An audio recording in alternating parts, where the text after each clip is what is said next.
crossing that way. There's cameras that way.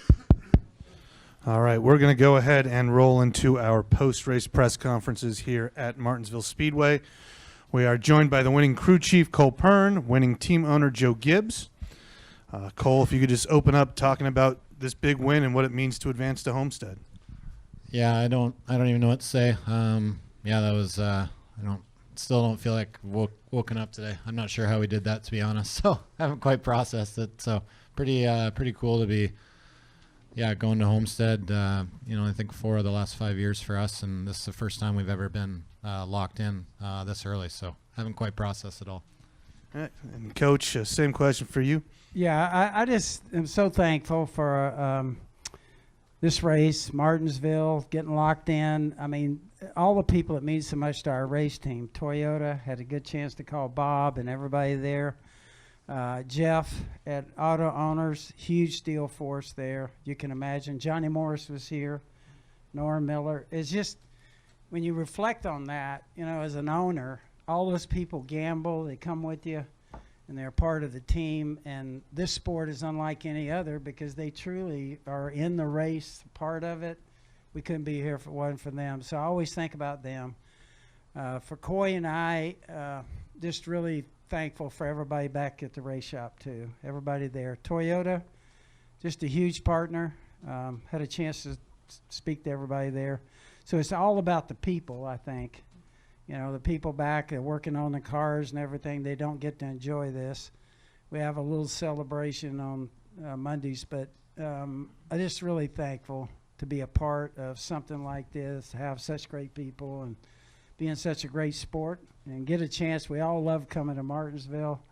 There's going to be action, and tonight I think we had quite a bit of it. All right, thank you both very much. We'll open up to media questions. Please raise your hand, wait for the wireless mic, and start with your name and affiliation. Nate Ryan, ABC Sports. I have a couple for both. Starting with Cole, Denny was talking about how he felt like they lost the control of this race with the bad pit stops early. I know Martin had a really good car, but how much of this was a track position race and aero seemed to really come into play?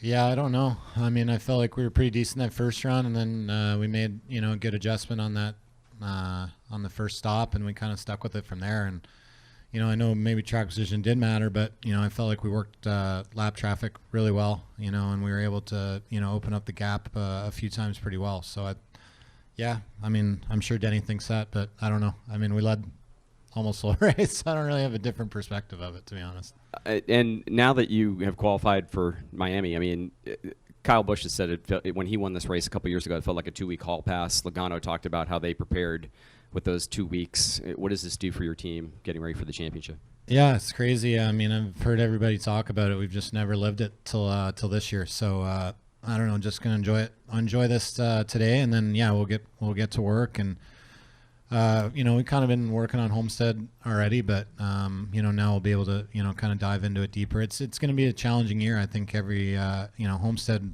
we've never gone through a big rules change like we're going to experience this time. We're usually able to work on last year's notes and stuff like that, and this year's not the case. So it's you're going to a track for the first time with this rules package, and you got 2 50-minute practices to figure it out. So we can work all we want on it, but to know exactly what we need to do is still going to be a bit of a guess.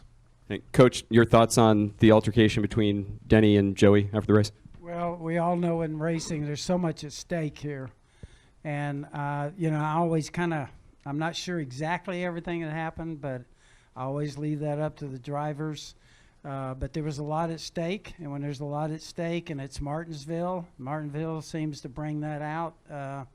And so I think there's 2 guys that really were going after it and had a lot of passion. And I think it's one of those things that can happen in our sport. So we'll just have to. I'll be talking to Denny and kind of get the full rundown. But they're the ones that kind of know everything about it.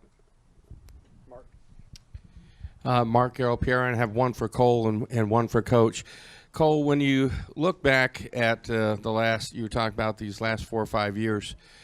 What do you think of the numbers that you and Martin have put up? I mean, at one point, some people considered him a journeyman driver. He's now a surefire Hall of Famer over what he's done the last 5 years. You've done the same thing with your career. You're now a Hall of Fame crew chief, in my opinion. What do you think of the things you guys have accomplished the last 4 or 5 years? Yeah, it's crazy. I don't know. It still doesn't feel real. Just been really fortunate to get paired up together, and just our whole team, and then to be able to have an alliance with JGR and those guys, and then be able to come in house this year has just been amazing. I mean, there's just so many unbelievable people that are part of this group, and to be that fortunate in that spot is crazy. And I know you got to do everything right after that, but you can't do it without that platform. And it's just I don't know, feel really blessed. It's just it's crazy. It's hard to believe. Do those numbers kind of blow you away? Laps led, the wins, the championship. I mean, yeah, today did. I was the whole time. I'm like, is this really happening? And it continued to happen, and then it ended up winning. And you're just waiting for something to go wrong, and nothing went wrong. So it's crazy. Coach, how does it feel to have at least one of your cars, knowing for sure that you'll have a car represented for the championship at Homestead? It's a huge deal. When you race as hard as you do for as long as we do in our sport, think about it. You're going 38 weeks of racing, and to have one of them qualify for that is it's just special, really. And so that'll give us a chance to do things a little different at the race shop. But the focus now will go to Denny and Kyle. We got to try and find a way to get them in, and we got 2 big weeks to work on that. 2 tough racetracks, and we'll just go to work and see if we can get the other 2 in. Hey, Joe, you just mentioned that you got to find a way to get Denny and Kyle in there. What's going on with Kyle? His playoffs have not gone at all, how he ran the rest of the season. Yeah. I think one of the things about Kyle, for instance, today, what I really admire about him, it doesn't matter what happens. I mean, that car got beat up. I mean, he got spun around. Everything in the world happened to him, and he still finished, I don't know, what was it, 13th or something. 14th. I think he's going to fight no matter what. Now, you'd like for it to be a lot smoother than that, and you do go through, we all know that you can go through something where you struggle for a few weeks, and certainly he hasn't been winning races like he expects. He's really, I know he and Adam or spend a lot of time together trying to work their way through everything. So I think it's part of being in a real tough sport. It's the best people in the world are racing in NASCAR. You got the best owners, the best drivers, and it's a tough deal. And you can see somebody as good as Kyle is. And right now we've had a situation where we've not been able to win races here. So I know that'll be our focus. They could have easily won last week, to be fair. I thought they probably had one of the best cars. He seems particularly cranky. Is that just not running how he expects to? You want me to evaluate Kyle's makeup or what? One thing's for sure, I'm not sure we can analyze that, okay? But no, I think honestly, I would say this to you. Think about his whole life. He's got Sam and Brexton, but other than that, it's racing. And when something goes bad in racing for him, think about how important that is. And it upsets him. And normally the next day he's a lot better at the race shop and everything. But, I think this has been a tough stretch for him. And I know tonight, he was really upset too. So, hopefully we break out of this, but I think it shows you how tough our sport is. We'll go Mike and then come back up front to Bob. Mike Neff from frontstretch.com. One for each of you. Cole, this is the first time that we've really been at least scheduled to go into the night up here. We've had some races in pretty dark a few times, but it was kind of offset with it being so warm during the day, for the hottest it's been in 15 years. Did the cars change much as we transitioned into night, or does, as Dale calls it, the big-ass spoiler really kind of overcome that?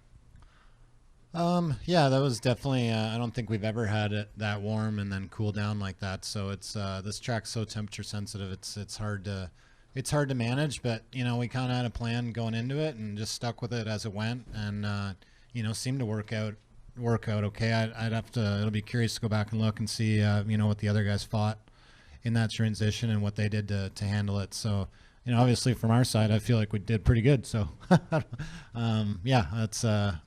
it's a bit of a challenge. We weren't really sure what to expect early on with it being so hot. Right on. And for Coach, obviously 3 guys eligible to make it to Homestead. You got one locked in.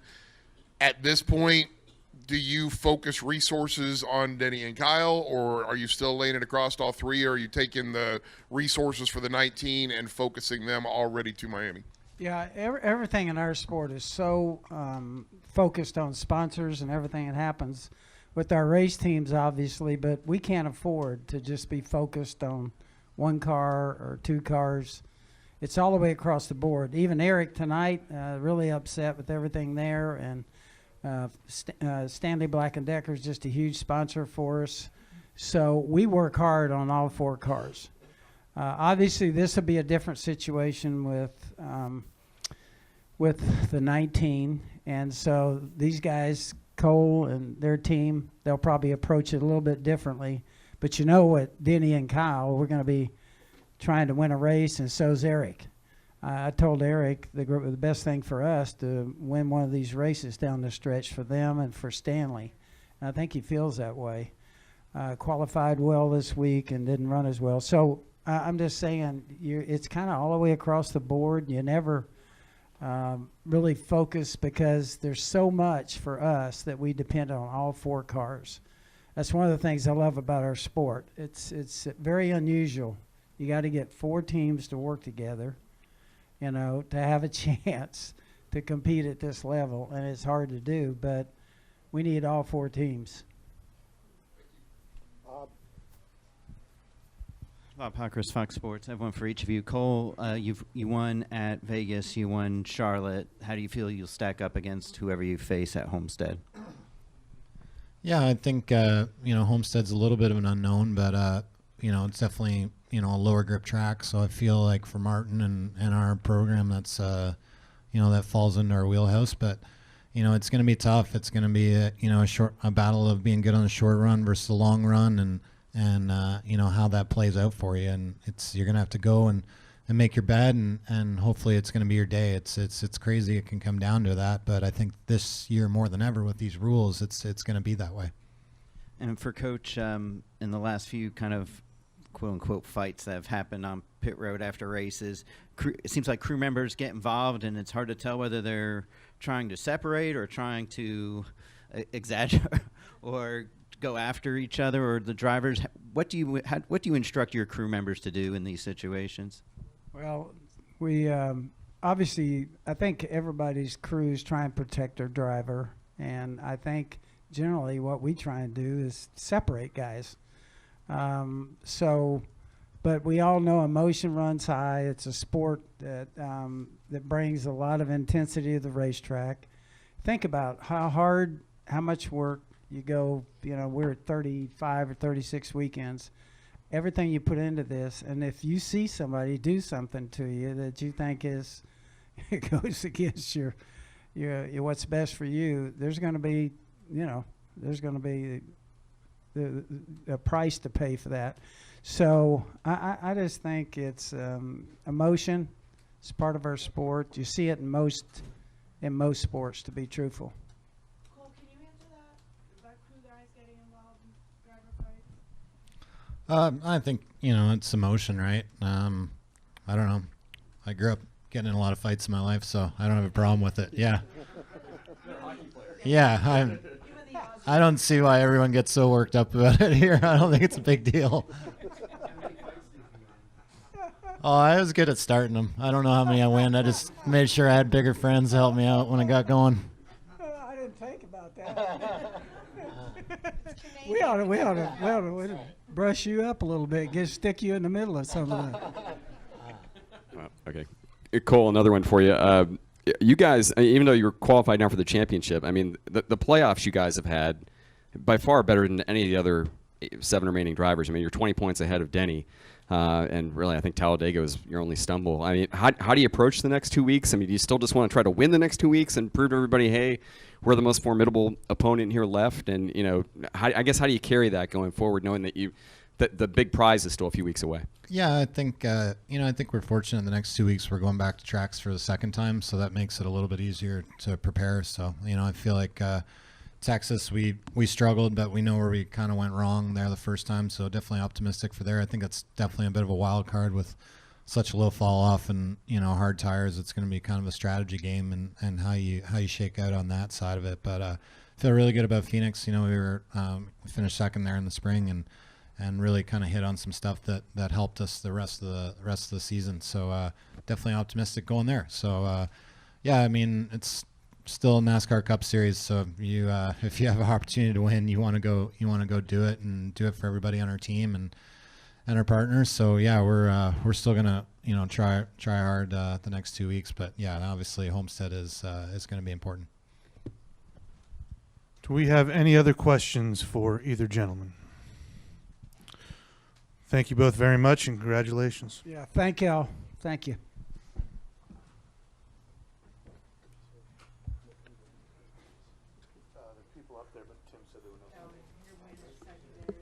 That's surprising. It really is. All right, we are now joined by our race winner, Martin Truex Jr. Martin, if you just want to open up talking about this big win and advancing to Homestead. Oh, sure, yeah, just really happy about it. Obviously, been trying to work on getting a Martinsville win for a long time. It's a tough track. It's one that everybody I think wants to win at. The history here, and just it's such a big part of NASCAR. So really proud of everybody on our team for what they did, and the car they brought. The pit stops today were incredible. The guys did a great job. So just all around a great day, and to lead that many laps is pretty incredible here. So big day, big win, and I think Homestead's the bonus. So here we go. We'll see if we can win another championship.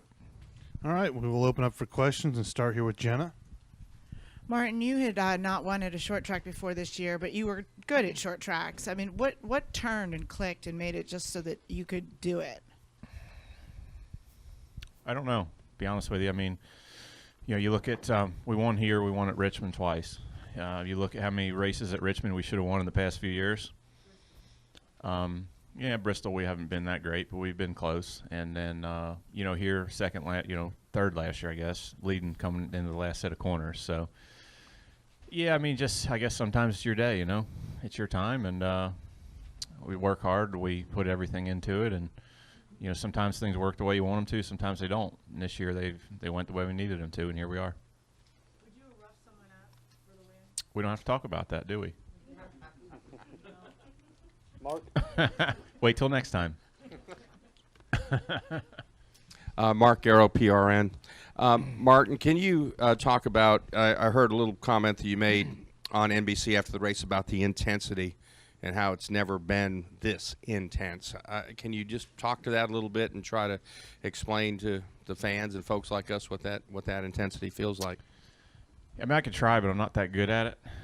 To be honest, it's hard to explain. It's hard to, without being on that track, it's hard to feel what guys are, putting on the line and how hard they're driving their cars and all those type of things. So, I mean, I just think I feel like every year I've been in this playoff format, it's gotten more difficult. It just seems like every year somehow people turn up the intensity even more, and I don't know how that's possible. I think this year some of it's the rules package, and especially on the bigger tracks, with the 4 and 5 wide restarts and things like that play into what we're doing. But just feel like there's a lot more intensity. There's a lot more on the line anymore, I guess. Bob. Bob Hockers, Fox Sports. I have two. At what point this year did you, if you had any sort of doubt that whether you could win a championship at Gibbs, were you like, okay, I never had any doubt. From day one, you knew that. Did you have any doubt during the season at all that? Nope. You might not be in this position? No. Okay. I wouldn't have went there if I didn't think I could win a championship. I would have retired. And. Huh? That made me forget my other question. So I did awesome. How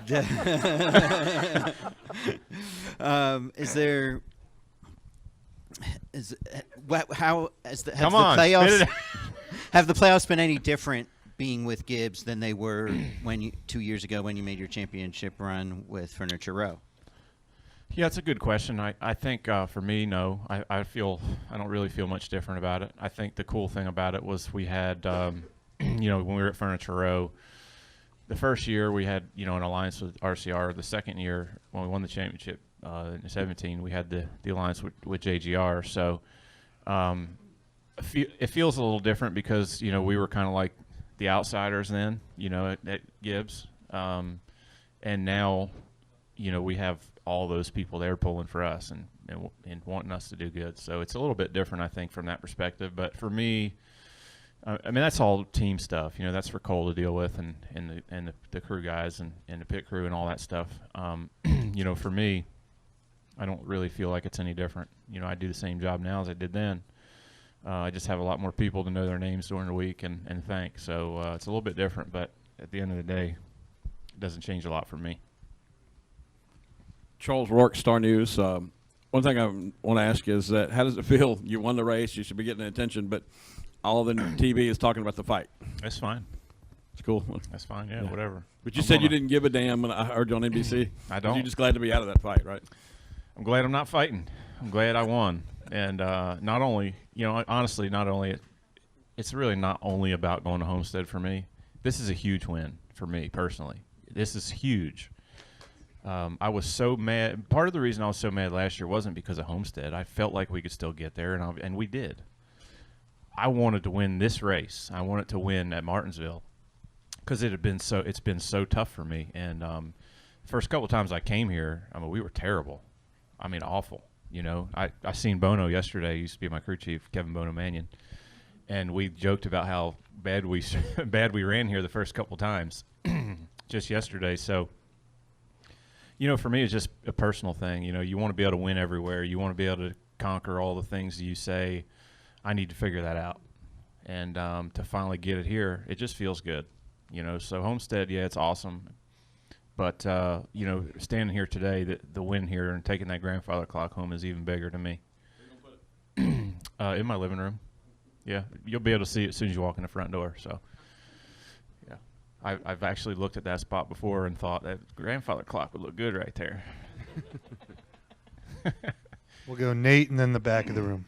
Nate Ryan, NBC Sports. I have two, Martin. One, obviously, you had an extremely fast car, but this was a track position race. I think there were 3 lead changes. Yep. Did you feel like once you got up front, you could just control it because of the fact that it seemed like aero was a factor in guys trying to get around people? Early on, I wasn't sure.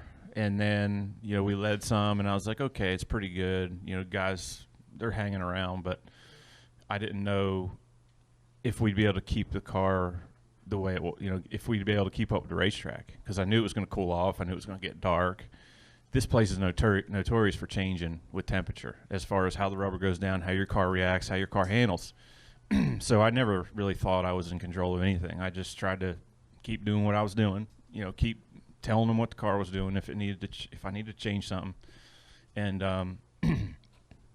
and that was really it. So, I don't heed the moment. I guess you don't really think about those things like, oh, I'm gonna lead this whole race. It doesn't matter, right, until you do it. So you kind of just play it, literally one lap at a time and one run at a time. And as it kept going, I'm like, damn, they're still nobody's still catching us, And it's like we do another run, and I'm like, all right, it's cooling off. How much is it going to change here? And then we could still pull away. And I was like, okay, each time I was a little bit more amazed at how good things were going. But I never really thought about it more than that, to be honest. And speaking of how good things are going, I don't know if you've looked at the points, but, you guys are crushing everybody in the playoffs right now. You're 20 points up on Hamlin. You guys have been by far the best team. Now you're locked into Miami, but how do you still approach the next 2 races? Cole said he feels like you guys probably still could win both. It must be weird to sort of be in this situation where the grand prize is waiting out there in 3 weeks, but you still have maybe something to prove about how formidable you are here in the next 2 weeks. Yeah, that's a good question. I don't really know. We've never been in this position before. We've always, every time we've made the Final Four, we've pointed our way in. We've never won in this round. So it's new territory. It's good territory to be in. But I honestly think we can't change who you are. You know, I said that early in the year when the playoffs started. You can't just go from regular season to we're going to change our mindset for playoffs. You race every week the same. Just more, there's more on the line as you go down the road here. So yeah, we're going to go. I mean, obviously, there's going to be a lot of effort put into our car for Homestead, which is probably already started. But now there will be a little bit extra time, you know, for Cole and the guys to work on their thoughts and their plan. But we're going to go try to win the next two. You know, just like here, we've never won the next two tracks, and we want to. So here we go. We'll go try to see if we can do it. But if we don't, oh well, you know, it doesn't really matter. So. I mean, I don't know. I mean, everybody wants to be the best here all the time, and so yeah, it feels great. I mean, it feels amazing to be doing this. I feel so lucky to have the team I have and drive for the team I do and have our sponsors, and just I'm really lucky to be doing what I'm doing, so I'm just enjoying it, having a blast, and hopefully it keeps coming. But yeah, it feels damn good to be the best right now. Peter Strada, TSJ Sports. Martin, tonight was your first win in Martinsville. Of the tracks you have yet to win on, do you feel that there is one that owes you a win more than others? Yeah, I mean, I don't know. I don't know that I believe any track owes you anything, no matter what you've done there. But I would say that next week at Texas, we've been close there a bunch, and we've led a bunch of laps at that racetrack, been real close, and you know, we got poles and all that kind of stuff there as well. So, you know, I don't think any track owes you anything, but I feel strongly that we can go to Texas next weekend, compete for the win, and hopefully we'll be able to do that. We're going to go up to the press box. Questions from the press box. Jim Utter, motorsport.com. Kind of a two-part question, Martin.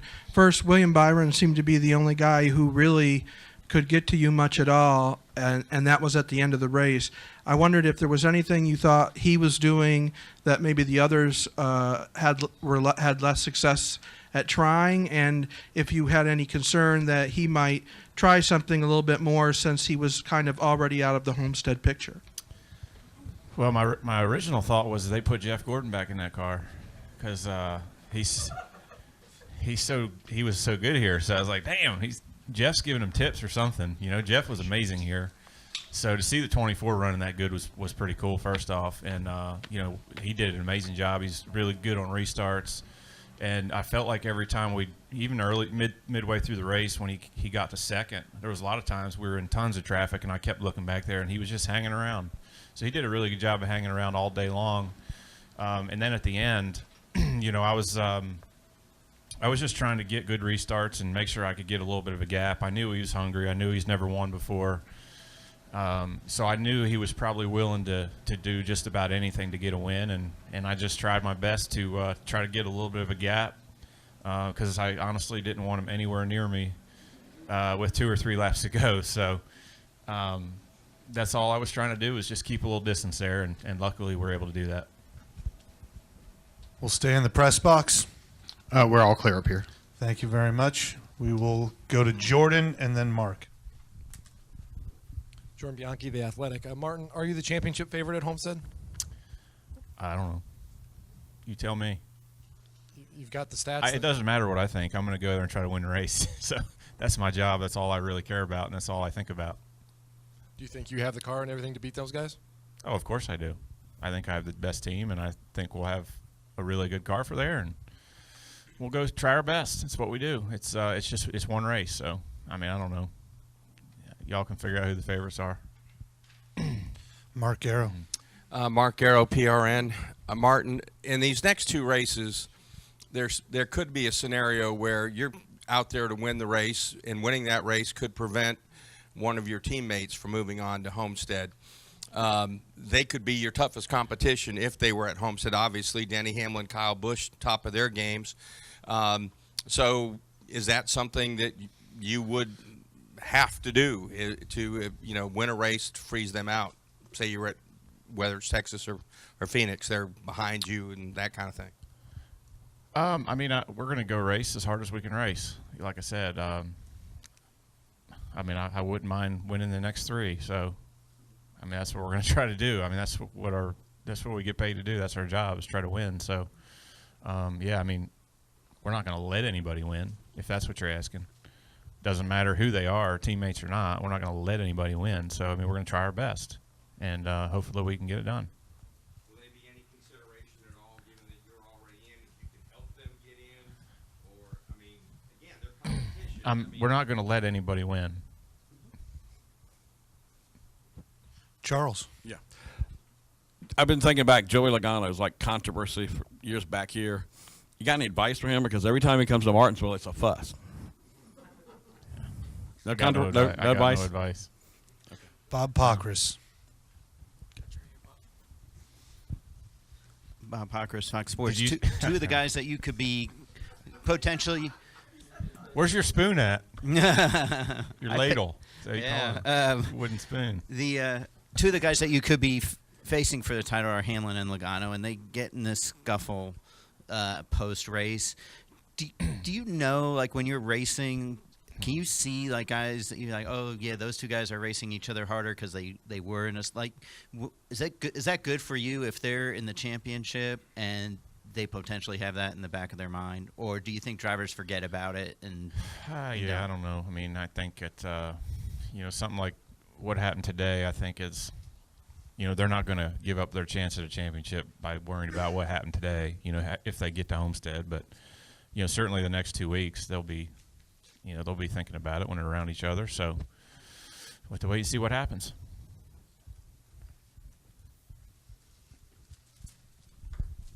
Mike Neff from frontstretch.com. Congratulations, Martin. Thanks. This is the first race that we've really had to transition to night, legit night. We've had some finish in the dark here pretty good, but this is the first time with the lights at night. I asked Cole about the transition, and he was kind of non-committal. He's like, there was a pretty big temp swing inside the car as we went from the hottest race in the last 15 years to darkness with cooler temperatures and humidity. Did it really change the way the car handled? It probably didn't change as much as I thought it was going to be honest with you, based on past experience here and especially even yesterday in practice, from morning practice to afternoon, it changed big time. But I was surprised that it didn't really change it that much, and I think that's just a credit to, the guys keeping up with the track and keeping up with their adjustments with the temperature change and staying on top of things.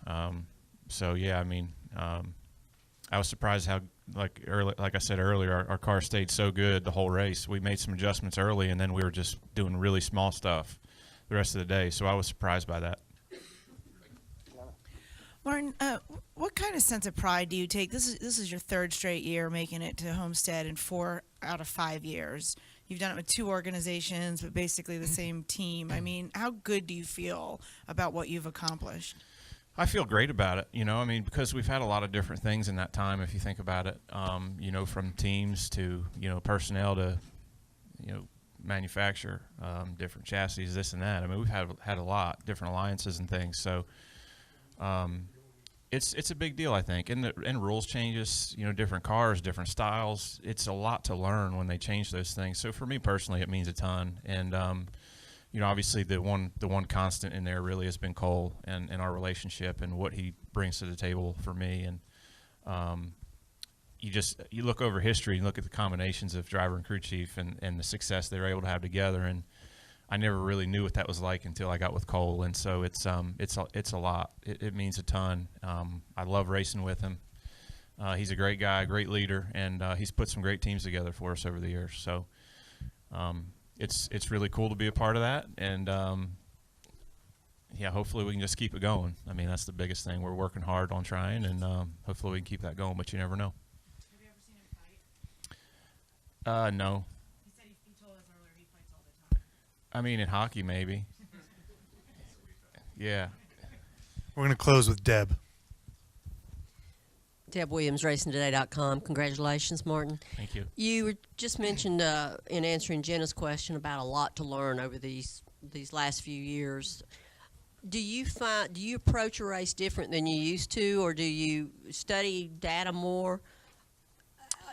Do you approach one different now than you used to as far as learning, studying? Yeah, I mean, I think it changes every year for sure, and especially the last 2 years since the SMT came out. NASCAR has all that data sharing deal. You can look and see whatever any driver in the field's doing at any point in time through the weekend.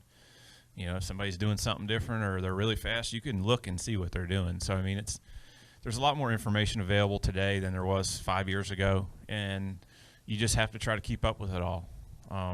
That's one thing that's, you know, again, Cole and my engineers, James, they really stay up on that stuff and keep me in the loop on what's going on and point me in the right direction on a lot of that kind of stuff and what I should be looking at and shouldn't be looking at. So the more as we go down the road, the more things become available, the more you have to use them. Because if you're not using them, somebody else is. They're going to have an advantage, you know. And so, yeah, you're constantly learning. You're constantly just trying to do everything you can to try to get better.